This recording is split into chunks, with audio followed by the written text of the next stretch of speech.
기본 문제 1번 한번 봅시다. 온실력과 복사평행에 대한 설명 중 괄호 안에 안 맞는 걸 골라봐라.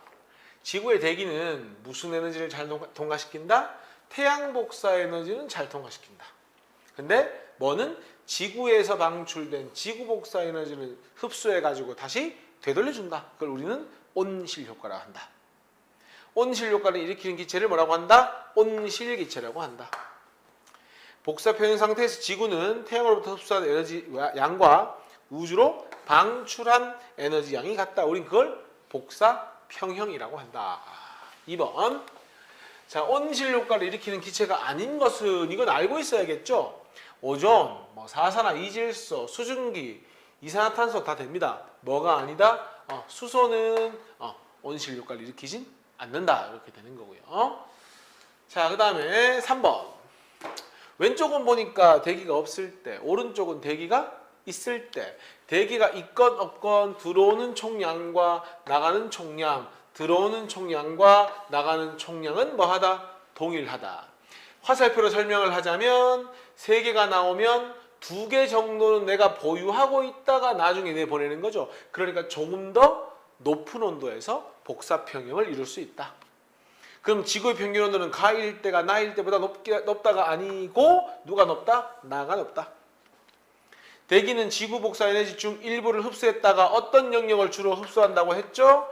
일부의 적외선 영역을 주로 흡수했다가 지표로 재복사한다. 그게 요거잖아요. 맞죠? 지구는 가일 때 복사평형, 나일 때도 복사평형. 얼마나 높은 온도냐 낮은 온도의 차이일 뿐이지 복사평형은 이루는 겁니다. 답은 니은이 답이 됩니다. 4번 문제 한번 봅시다. 괄호 안에 들어갈 말은 알맞은 값을 써라 이렇게 되어 있는데 밸런스만 잘 맞춰주면 되죠? 봅시다. 태양 복사 에너지 100 중에서 보니까 30은 뭐였어요? 5 더하기 25니까 반사했죠? 그래서 일단 기억에 들어갈 말은 30. 그 다음에 이제 30 반사를 하고 나머지 50 중에 대기가 20 흡수했으니까 지표가 흡수하는 니은 얼마가 되면 됩니까? 역시나 30이 되면 되죠. 그래야 아니구나. 요게 30이고 요게 20이니까 50이 되면 되죠. 그죠? 그래야 100은 20, 50, 30 해야 되는 거니까. 자, 됐고. 그 다음 지표가 흡수하는 거 50하고 94를 더하면 얼마입니까?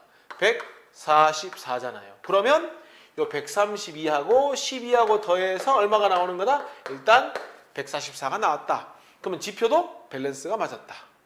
대기 봅시다. 일단 흡수하는 태양 복사 에너지가 얼마입니까? 20입니다. 그 다음에 지표로부터 대기가 흡수하는 게 얼마입니까? 요게 132입니다. 그러면 요거 두 개 다음 얼마죠? 152가 바로 대기가 흡수하는 양이 된다. 그렇다면 대기에서 내보내는 것은 지표로 되돌려주는 것과 바깥으로 내보낸 거 요거 두 개 더해야 되겠죠? 요게 얼마입니까? 94. 그 다음에 우주공간으로 보내준 요게 디귿입니까? 디귿이죠. 요거 두 개 더한 게 대기가 흡수한 얼마가 되면 된다? 바로 152가 되면 된다. 그러면 디귿은 얼마가 돼야 됩니까? 58이다. 이렇게 정리할 수 있는 거죠. 그러면 기억 30, 니은 50, 디귿은 58 이렇게 되는 겁니다. 자, 5번 문제 한번 봅시다. 역시나 열수지 문제니까 빈칸 채워봅시다.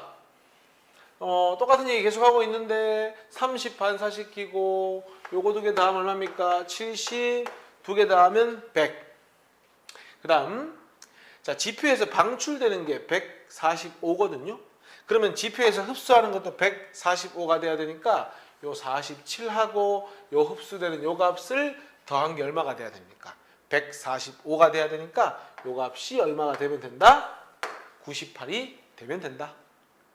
그리고 또 하나 대기가 흡수하는 것도 보고 봐야 되는데 지금 보면 145가 12만큼 내보냈죠. 그럼 145에서 12를 뺀 게 얼마입니까? 흡수하는 양 133. 그러면은 대기가 흡수한 총량은 23과 133이죠. 그래서 대기가 흡수한 거 얼마입니까? 133 더하기 23이니까 얼마죠? 156만큼 누가 흡수했다?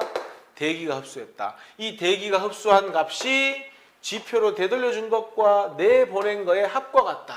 그러니까 B값과 C값의 합과 같다.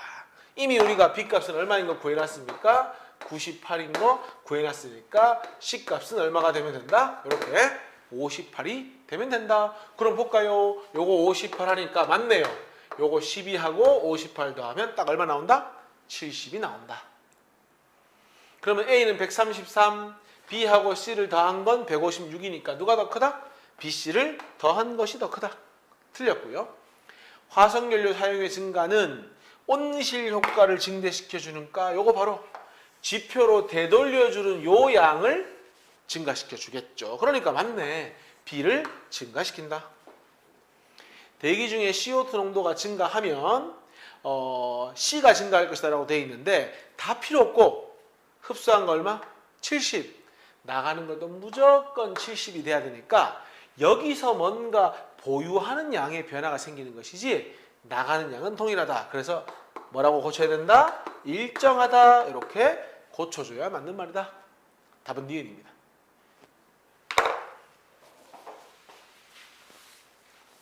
6번 문제 볼까요? 그래프 보니까 뭐 시간이 가면서 이산화탄소 농도가 증가한 건데 그러면 이산화탄소 농도가 증가하면 온실 효과가 극대화되니까 이제 지구의 평균 기온이 올라가겠죠. 그러면 해수가 팽창도 하고 빙하가 녹기도 하니까 뭐가 증가합니까? 해수면 높이는 증가하죠. 평균 기온 당연히 올라가고요. 지금 이산화탄소 왜 증가했죠? 화석연료 사용량이 증가해서 그런 거지. 답은 기억, 니은, 디귿이 답이 되는 겁니다. 7번에 이 기간에 대한 설명으로 옳은 걸 골라봐라. 뭐 하는 기간?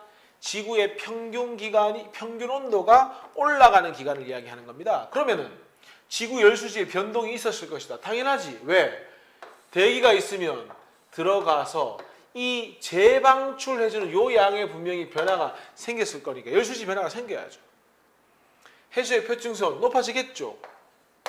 극지방은 선생님 뭐라 했습니까? 온도가 올라가면 뭐가 줄어들게 된다? 빙하의 면적이 줄어들게 된다. 원래 하얀색인 빙하는 빛을 반사시켜주는 효과를 있었는데 빙하가 자꾸 줄어들면 뭐도 지표의 태양 복사 에너지의 반사율도 자꾸 줄어들게 된다. 그러면 지표에서 흡수하는 태양 복사 에너지 양이 뭐 했을 것이다? 증가했을 것이다. 이렇게 가는 게 맞는 겁니다. 그래서 답은 기억하고 니은이 답이 되는 겁니다.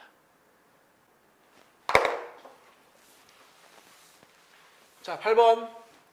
지구온난화에 나타나는 현상이 아닌 것은 온도 올라가서 해수면 상승하고 그러면 온도가 바뀌니까 뭐 더운 곳을 찾아가든 추운 곳을 찾아가든 동물의 서식지 바뀔 거고 빙하 면적이 줄어서 참고로 섞을까 방금 이야기했는데 뭐 반사율도 적어지게 되고 지구의 연평균 기온 상승하게 되고 해안 지역에 침수 피해가 예상된다. 뭐 다 맞는 말이죠, 그죠? 지금 반사율이 줄어드는 건 빙하 면적이 뭐 했기 때문이죠? 감소했기 때문이니까 답은 뭐 3번에서 나왔고요. 빙하 면적이 감소해서 반사율이 줄어드는 거죠. 나머지는 뭐 다 맞는 말이잖아요. 그 다음에 9번. 자, 연쇄 반응을 모식적으로 나타냈다. 감소하는 걸 한번 찾아봐라. 먼저 온난화가 발생하면 증발량 증가하니까 일단 수증기량은 많아질 거고요. 온실효과 증가해서 온도가 높아지면 해수온도 높아질 거고요. 그럼 화석연료 사용량이 많아지니까 CO2 증가하는 거 아닙니까? 그리고 빙하 면적이 감소한다? 그럼 하얀색 면적이 감소하니까 반사를 많이 못 시켜. 바로 요거 반사율이 뭐 하는 겁니까? 감소하게 되겠죠. 반사가 준다? 그럼 오히려 흡수를 많이 한다는 얘기잖아요. 그러니까 더더욱 온도가 올라가게 되겠죠. 그래서 감소하는 건 누가 맞다? 4번에 D가 맞다. 이렇게 되는 겁니다.